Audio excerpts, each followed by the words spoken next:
muito próximos a grandes centros de detenção de imigrantes lá nos Estados Unidos.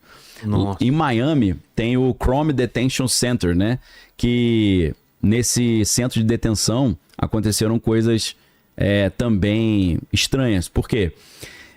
Nesse Chrome Detention Center, eles foram registrados ali várias mortes em custódia entre o final de 2024 e início de 2025.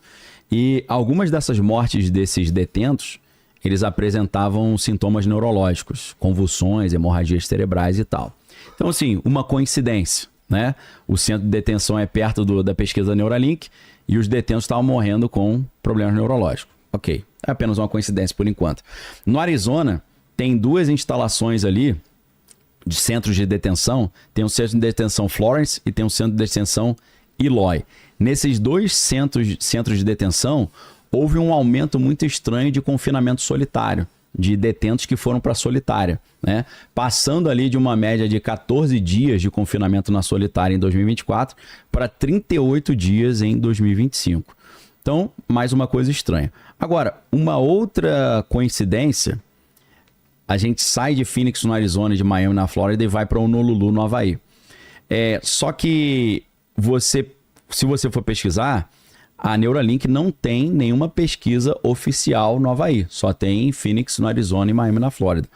Só que existem contratos federais do governo americano com uma empresa chamada NRI LLC, NIR LLC, e é uma empresa que não tem site, não tem nem muita informação online. Só que essa empresa, ela se envolve, né? Ela faz parte de experiências neurológicas para o Departamento de Defesa, lá no Havaí, né, perto de Honolulu, num centro chamado Triple Army Medical Center, né? E o que é curioso é que, apesar da Neuralink não ter um centro de pesquisa no Havaí, existem funcionários da Neuralink que moram no Havaí. Então a gente já conecta um pouco, né? E aí, em fevereiro do ano de 2025, o Centro de Imigração americano, eles assinaram um acordo para fazer um centro de detenção federal lá em Honolulu, com capacidade para 992 pessoas, ou seja, mais de 1.000 pessoas em centro de detenção muito grande. E o que começou a também ficar estranho é que várias pessoas que entraram nos Estados Unidos sem documento estavam sendo transportadas para o Havaí. Você fala, pô, o cara entra nos Estados Unidos pelo México. Aí o cara é transportado ali depois pro Arizona. Aí depois vai lá pro Arkansas. Daqui a pouco o cara tá no Havaí, a família não sabe onde o cara tá, os advogados não conseguem contactar o cara fica completamente isolado, né? Então, assim, são coisas estranhas. Por que eles estão pegando todos esses imigrantes ilegais, jogando pro Havaí, exatamente num centro de detenção que do lado tem um centro de pesquisa neurológica e onde tem funcionários da Neuralink que trabalham ali naquela região? Então, esse dossiê DRE, esse canal, foi cruzando esses dados. Um outro dado que ela trouxe, que foi estranho também, é que essa transmissão ou esse translado desses imigrantes ilegais para o Havaí coincide exatamente na época que o Elon Musk estava ainda no Departamento de Eficiência Governamental, o DOGE. E nessa época que o Musk estava no DOGE, Departamento de Eficiência Governamental, ele conseguiu, junto à Casa Branca, demitir 20 funcionários do FDA, que é a Anvisa norte-americana, do escritório de pesquisas neurológicas, que era o escritório responsável pelos testes da Neuralink. Conclusão, resumindo, na época que Elon Musk está fazendo um monte de pesquisa neurológica, ele conseguiu, junto com a Casa Branca, demitir um monte de pessoas da Agência de Vigilância Sanitária que estava atrapalhando as pesquisas dele. Cerca de 20 pessoas. E aí, em 2025, o diretor do ICE, que é aquele grupo que tem o objetivo de combater os imigrantes ilegais, o Todd Lyons, ele mencionou que eles tinham uma colaboração direta com o DOGE, Departamento de Eficiência Governamental. Então, nesse dossiê, a autora ela foi mostrando ali várias coincidências das pesquisas da Neuralink com os imigrantes ilegais, sugerindo que os imigrantes ilegais estavam se tornando cobaias dessas pesquisas, né? E, além disso, ela traz uma conexão com o Oriente Médio. E aí vai entrar a questão da concorrência. Por que Elon Musk, nessa hipótese, estaria desesperado utilizando ali secretamente detentos dos imigrantes legais para fazer pesquisa neurológica, por que ele estaria se arriscando nesse sentido? Por causa da concorrência. E isso tudo começa com um jantar que aconteceu na Casa Branca no dia 18 de novembro de 2025, em que Elon Musk conversou com Mohammed bin Salman, que é o príncipe herdeiro da Arábia Saudita, e isso aí gerou muitas especulações do que eles estavam fazendo ali, né? Esse encontro aconteceu apenas um dia depois que uma startup chamada Paradromics, que é sediada em Austin, no Texas, recebeu a aprovação da FDA, que é essa Anvisa norte-americana, para iniciar testes humanos com implantes cerebrais, né? No caso deles, para restauração da fala, né? E com início previsto já para o primeiro trimestre de 2026. Essa Paradromics, então, ela surge como uma grande concorrente da Neuralink, que é a empresa do Elon Musk, né? As duas empresas estão disputando essa liderança aí nessa interface cérebro-computador, e o que chama a atenção é o investimento pesado que essa concorrente do Elon Musk, da Neuralink, a Paradromics, está recebendo. Lá no Oriente Médio existe um fundo de investimento trilionário chamado NEOM, NEOM.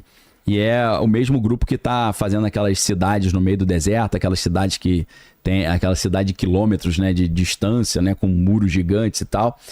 E o objetivo deles é estabelecer a dianteira nessas pesquisas. Então, ao mesmo tempo que a Paradromics está com investimento pesado da Arábia Saudita, o Elon Musk, a Neuralink, está com investimento pesado dos Emirados Árabes, com alguns fundos ali como o V Capital, né, de Dubai, que já investiu mais de 25 milhões na Neuralink. Então, existe uma grande concorrência aqui. De um lado, você tem Elon Musk com Emirados Árabes, de outro lado, você tem a Paradromics com a Arábia Saudita. Então, os dois, investimento pesado nos dois lados. Pô, pesadíssimo. Não dá pra saber quem tem mais bala na agulha aí. Se fosse arriscar.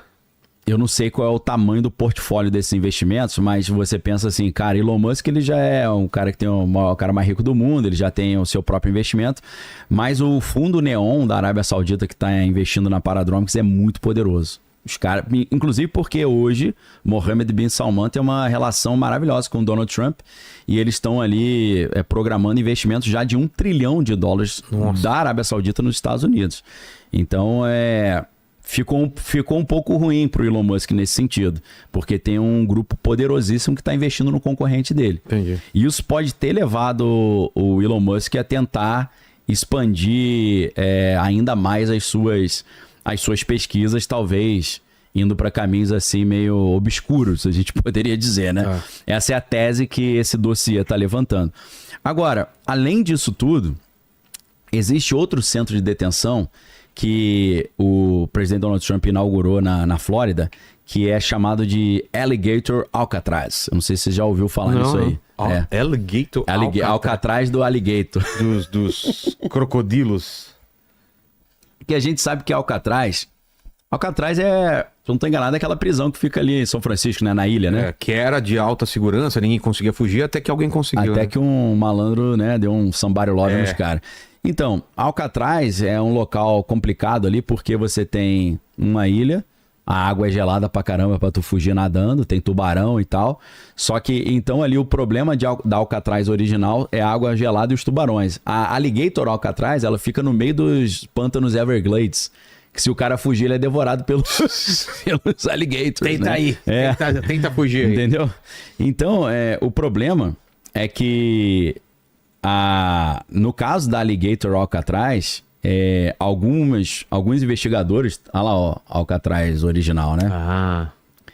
Os caras estão dizendo que na Alcatraz, eles estão... satélites registraram como se fossem grandes fornos gigantes queimando alguma coisa. Então os caras já estão achando estranho, que eles estão achando que tem a ver com queima de produto, de elementos orgânicos. Nossa. Então os caras já estão pensando assim, eles estão queimando gente ali na parada. Aí você escuta essas palavras e fala, meu irmão, tá parecendo a Alemanha dos anos 30 e 40, né? Já vai ficando um negócio meio estranho. Então, surge essa ideia também de que em Alligator Alcatraz também eles estão usando os detentos para fazer certos tipos de experimentos.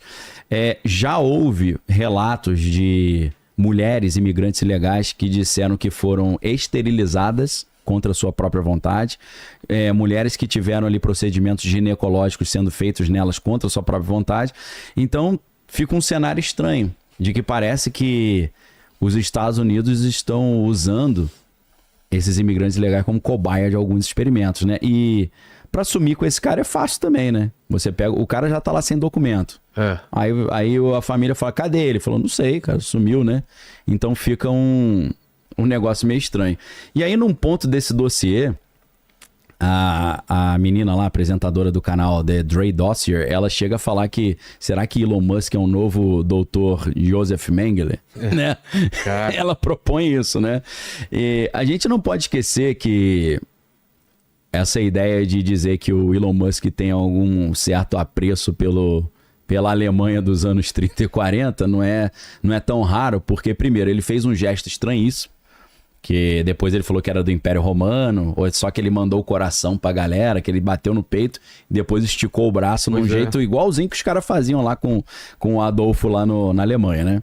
Então isso já foi estranho. A gente não pode esquecer também que o pai do Elon Musk, o Elon Musk, que é separado da mãe, e é claro que queima sempre a mãe dele e o sogro dele, ele já disse em várias entrevistas que o sogro, né, o avô materno do Elon Musk, era completamente fã da Alemanha nazista. Ele já fala isso abertamente, né? Então, quando eu tava mergulhando nessa história, primeiro, eu acabei me lembrando, cara, a gente teve essa história também do Joseph, já que a menina pergunta, será que Elon Musk é um novo Joseph Mengele? Aí o Elon Musk, pai do Elon Musk. É o pai do Elon Musk? É o pai do Elon Musk. Nada a ver, né? A única coisa que eles têm, assim, mais parecida é a risada. A risada é igual, parecido? Cara. Eles dão uma risada igualzinha mesmo. O resto não é tão parecido, não. Ele tem o Elon Musk tem uma irmã também com um nome engraçado, né? Como que chama? Tosca Musk. Ah, pá. É tosca. Tosca Musk. A mina é mó tosca. Não é muito tosca, não. Até que essa é moderninha. Mas o nome... Deixa eu ver a irmã dele. O nome vê se você acha aí, Tosca Musk. E aí, cara, eu falei, meu irmão, pesquisando o Neuralink, essas conexões aí, a gente meio que acabou caindo no Brasil, porque segundo a história, Joseph Mengele morreu no Brasil, né? Afogado em Bertioga, né? Exato. Olha lá, ela não é muito tosca, não, né? Bonita. Não é tosca, não.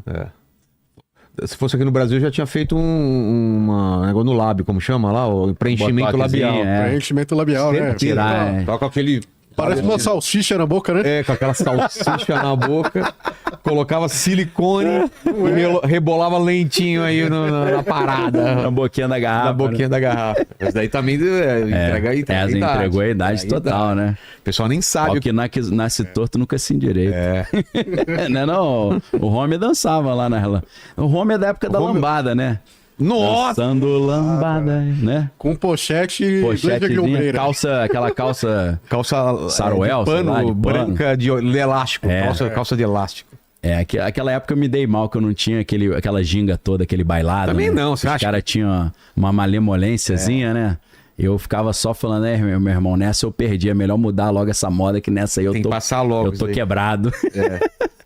Cara, aí eu me lembrei de um livro muito interessante chamado Baviera Tropical, que é um livro de 2023 de uma brasileira chamada Bettina Anton. Venceu até o prêmio Jabuti. Ela mostra que o Joseph Mengele ficou quase 20 anos escondido aqui no Brasil e não deu nada, né? Aí você pegou como é que um cara desse, procurado internacionalmente, né? Até pelo o Mossad, o pessoal de Israel, tava procurando. E o cara passou despercebido, porque ele conseguiu... nome diferente, passaporte diferente. Cara, livro interessantíssimo para quem quiser mergulhar nessa história. Um livro... 20 anos, quase 20 anos ele morou. 20 anos aqui. E o que aconteceu? Depois da guerra, ele foge para América do Sul, morou na Argentina, no Paraguai. Só que a partir dos anos 60 ele foi pro Brasil. Veio, né, pro Brasil. Ficou 18 anos aqui até a sua morte em 1979. Apesar de que existem histórias de que ele forjou a própria morte. Também tem. Um dos caras que defende essa história é um cara altamente estranho, que eu nunca vi ser falado assim, aqui no Brasil pelo menos, que é um cara que tem 2 nomes. Você ainda não se inscreveu? Deu like e comentou? Você tá brincando com o perigo.